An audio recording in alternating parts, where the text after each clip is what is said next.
we always think, oh, I'll just this one more thing on my plate. Yeah, okay, I'll take care of it later. I'll add it. I'll take care of it. And then one more thing, and you're like, okay, one more thing. What can that do? But then after you've accumulated enough things on your plate, suddenly you cannot handle it anymore. And I think that that's not something that you really get taught anywhere. I mean, I was always kind of taught that you just, you do your work, you work hard, and it will work out. And turns out at some point, if you suddenly cannot handle it, somehow that basis that you just work hard and it will always work out, if you cannot work hard, if you just cannot, like you lose the ground from underneath you.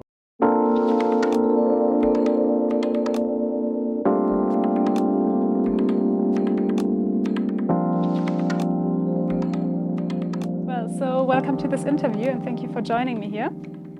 I'm Eva from OpenUp. I work there as a psychologist, and at OpenUp we are on a mission to make mental health accessible to everyone. And we do also collaborate with Picnic so that OpenUp is available to their employees. And we're here to talk about mental health today. So would you like to introduce yourself shortly before we start talking about mental health? Yeah. Well, first of all, I've heard of OpenUp and somewhat participated, let's put it that way. I'm Arturs. I am a tech lead engineer in Picnic. And yeah, I've had some interaction with OpenUp and also with some therapy that has really helped me. So now I'm here trying to share that. Yeah, thank you for that, and also good to hear that therapy was helpful for you. So when we talk about mental health, and I assume it has been a topic in your life or is right now, so would you like to share about how you've experienced mental health being a topic in your life? Yeah, that's where do I begin? I think that a lot of colleagues here at Picnic are expats, so am I, and so that kind of has its own connotations to working and living in a country when you're kind of not from here. So sometimes you feel a bit lonely, sometimes you feel maybe lack of support or far from the friends and the environment you're used to. And besides that, sometimes work can be overwhelming. Mm-hmm.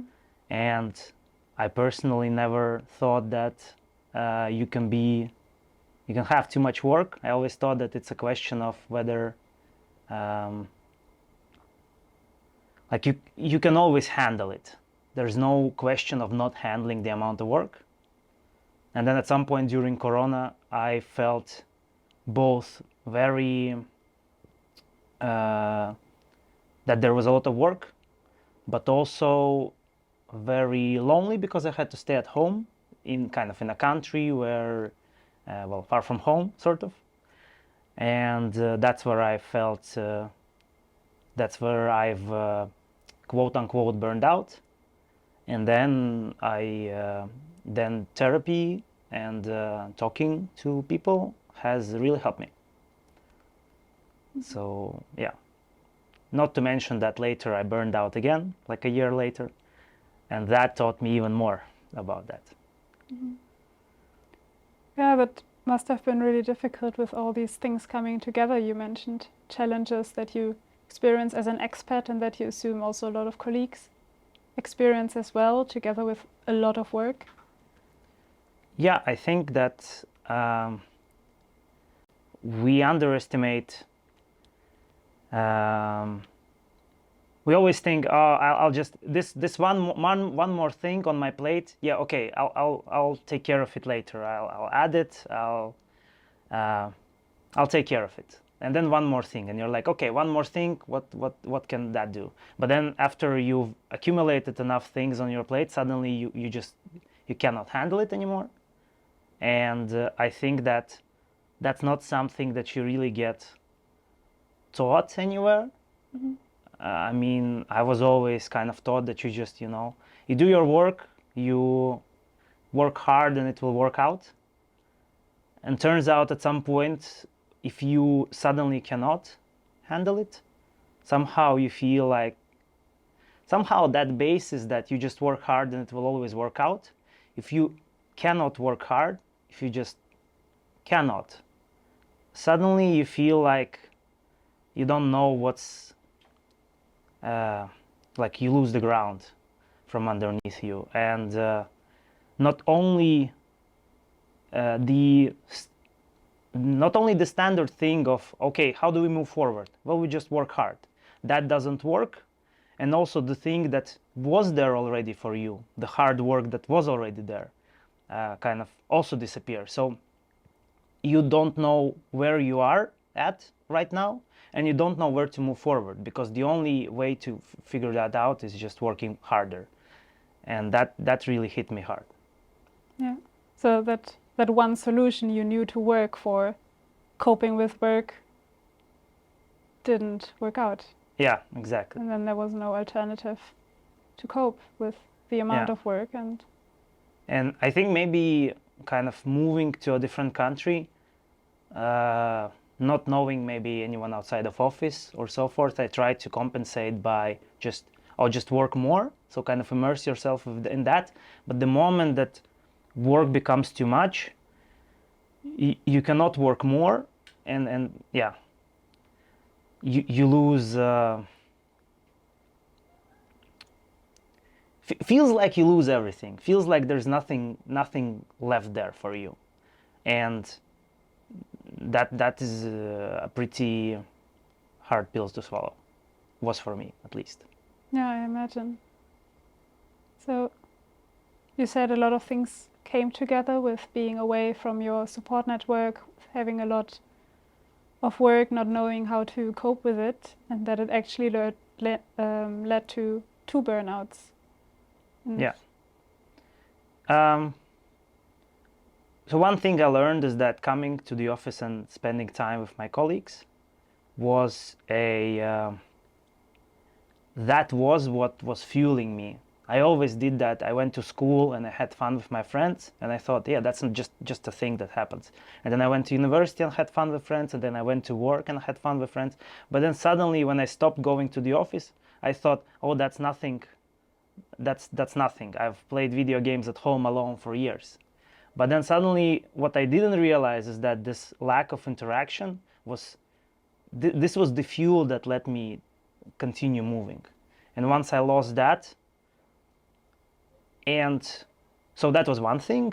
And then the other thing, and because of Corona, of course, I had to stay at home and couldn't get that fuel back. And the other thing is that I've changed my role to a more leadership position, which again, I didn't know anything about, or I thought I knew something, but it was a completely different thing.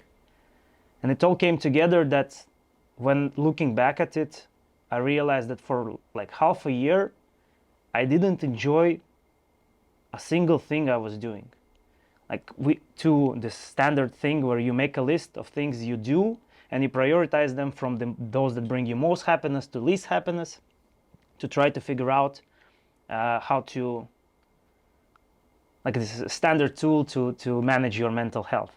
And when I did the list, I realized that none of the, like, it's not that I can range them from more fun to less fun. It's just, I hate all of them. And it's not that those things, it's not that I've started doing those things or started doing different things. Actually, later I realized that it's just I was looking at them wrong. But that was the first burnout, when I didn't realize that all these things that were there, that gave me strength and happiness, that once they disappeared, it would be so hard. And I never burned out before, never felt this never was kind of mentally sick. I always thought, oh, you can be, you can catch a cold or a flu, but I never thought that you can get, that mental strain can make you physically sick or weak, or feel it physically. And then I thought, oh, I conquered it, and kind of got back on the same track, stopped noticing that I'm doing something that I don't like, or stopped noticing that I in my head don't appreciate myself for doing. So I was doing things that I think were important, that I thought were important, but that in my head I said, oh, you wasted your day on this thing, tomorrow you should work harder. And I kind of had this wrong mindset that I'm doing something that I'm doing it because it is important, but I never give myself the reward for it. And once I started doing that again, once I started overworking and not rewarding myself for doing good job, again I burned out the second time. But after the second time, I really realized that you have to appreciate what you do. You have to find time for rest. It can't be that you had a bad day and you worked really hard, and at the end of the day you say, oh, I didn't work hard enough, so I need to punish myself with more work. And if you continue in that cycle, then you never rest and you never reward yourself, so you always feel bad. And that means you feel, every iteration, you feel more and more bad. Yeah. So a lot of learnings that you're sharing right now. Thank you for sharing all those insights. And now you say you learned a lot about how you look at work, about how you look at your tasks, about rewarding yourself. So yeah, could you give me an example of how you implement that now that you took all those learnings with you? Sure. One thing for a fact is that I've stopped. I allow myself to take a break.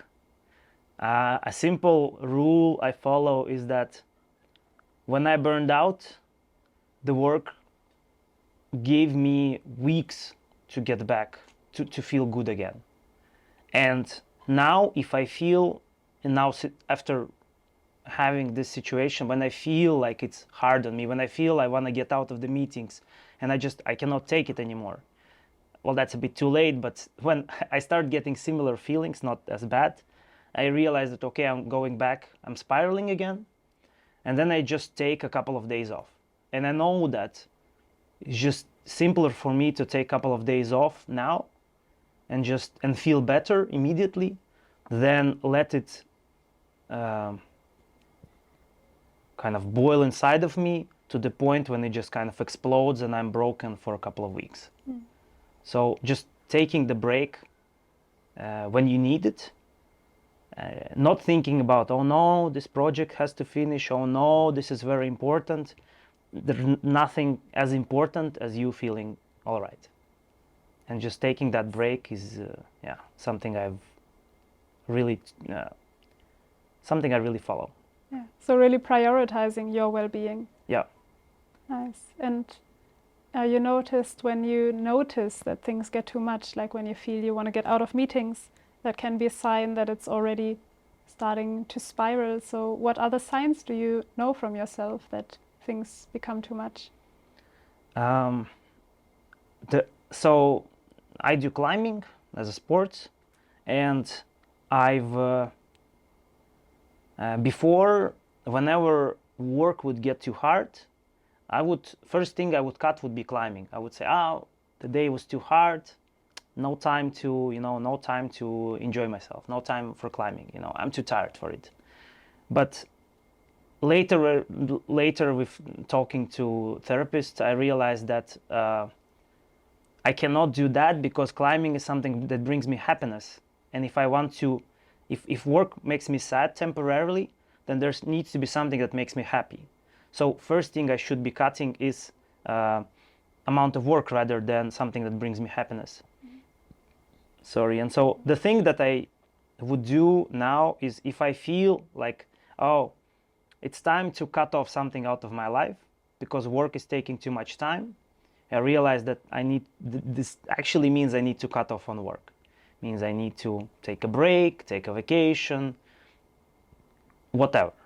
But if the rest of my life suddenly starts to give, if I think to myself that I need to give more space to work, it's typically the other way around.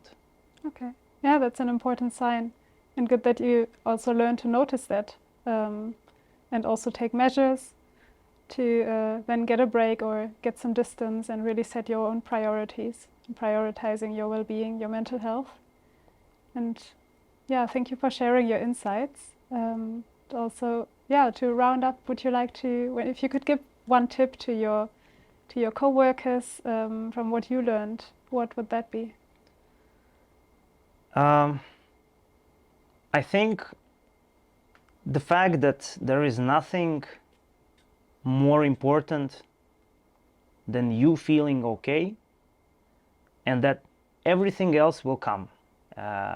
Having fun at work, doing cool projects, having I don't know, having fun hobbies, whatever.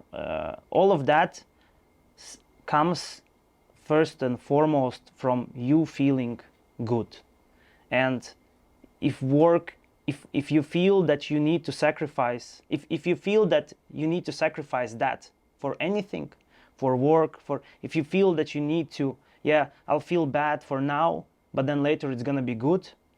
If that is becoming a rule, if you start to sacrifice your own happiness for something, it happens more often than you would like to, then it means you should stop. It means that you should stop with the thing that is taking away your happiness and focus on your well-being. And specifically for my colleagues, I would tell them that I've personally experienced it, and our company will support you and will give you the tools, including OpenUp, to help you find path back to that happiness, and that this work always appreciates you taking time off and break for the sake of your mental health, that you shouldn't be afraid of resorting to that measure, and that you should you should fight for it. Thank you. That's a very nice takeaway.